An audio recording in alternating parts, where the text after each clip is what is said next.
Hey guys, today we are doing our area of triangles. It's actually the last figure that I'm requiring that you find area of. So if you're looking at your formula sheet, so I did want to tell you that these formulas for all of these figures and quadrilaterals and triangles, these are like rules that you are following. Like the rule for rectangles is you must do length times width. So they're a rule you have to follow. So that's why formulas are so nice, because they're literally telling you what to do or how to do it. So you should like formulas because they are definitely very friendly. So we are going to be doing triangles today. On your formula sheet, you'll notice that there are three triangles here for you, but they all have the same formula. This formula works for every single triangle. I'm just going to show you 3 different ways you could see a triangle presented to you so you know how to tackle it. So back to our notes. So just to show you why or where we get the area formula from. So I have a rectangle here. So I'm hoping by now that you know the area of a rectangle is length times width. We have our length and we have our width. Okay, so you just multiply those two to find the area of the rectangle. So, but let's say that I go and I decide that I want to take this rectangle and I want to cut it in half. So I'm going to take it right here and cut it in half, and we're just going to say this half goes away. What shape do I have left from my rectangle? I'm hoping you know that is a triangle. So that's actually where we get our formula from. So it's very similar to a rectangle, but what you want to do is you want to, little big there, you want to half it. So think about the length and the width, and you want to half it. But instead of length and width, we kind of just change the names, and the length becomes the base of the triangle. So the length is actually the base, and the width becomes the height of the triangle. So its area equals 1/2 times the base length times the height. Okay, so it's just where we get the formula from, because it's half of a rectangle. So I'm hoping it'll all make sense now. So on to examples. So I suggest that you copy these in your notebook, write down the work that is required. So I have the formula here for you, and this is one type of triangle that you may run into.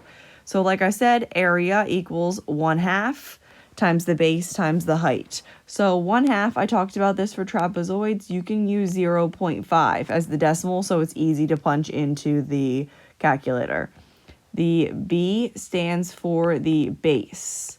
So I always like to think of base as the bottom. It usually is the bottom, not always, but it usually is the bottom of your triangle. And I'll give you one more indicator in a second of how you find the base.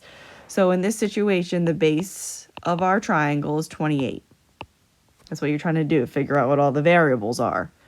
And then H stands for the height of the triangle. So every single height of these triangles, I want you to think of a little man hiking to the top of your triangle. So right here, he's standing at the top of your triangle, and he wants to drop a ball straight down, and it's going to make a right angle with your base. That is always the height of the triangle. So in this situation, our height is 10 feet. So now we know what B is and we know what H is. So we're going to plug it in to find our area. So area equals, we're going to do 0.5 for the 1/2 times 28 times 10. So you just multiply left to right. 0.5 times 28. Half of 28 is 14. So 14 times 10. The area of this triangle is 140 square feet. Okay. So another type of triangle that you could come upon is actually a right triangle. Notice exactly the same formula. Never changes. Every triangle is the same. So we need to figure out what the base is and what the height is. So the height, think of a little man hiking all the way to the top of this triangle. He stands all the way at the tip top and drops a ball straight down. Therefore, 20 is our height. And I want you to try to remember that the height always makes a right angle or a 90-degree angle with the base. So that means that 24 would be our base.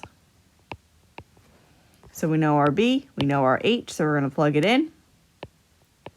Area equals 0.5 or 1/2 times 24 times 20. Multiply left to right. 0.5 times 24 is 12. 12 times 20 is 240 square inches for our area. Okay, one more triangle. And this one is definitely the weirdest out of all of them. But like I said, same exact formula for every triangle. So we need to figure out what the base is and what the height is. So start with the height first. Think of that little man hiking all the way to the top of the triangle. He stands right here. But this time when he drops the ball down, it falls outside of the triangle, which is weird, but that's okay.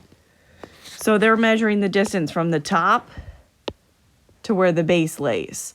So that is actually our height, which is 26. And our base is going to be where the height would stop. So they kind of want you to imagine this length of the triangle right here. If I would extend it, it would make a 90-degree angle with that height. So that's where they're getting this being the base from. So this piece right here of the triangle is considered our base. So that one is 24. So now we know our base and our height, so we're going to plug it in. Area equals 1/2 times the base of 24 times the height of 26. So multiply left to right. Half of 24, or 0.5 times 24, is 12.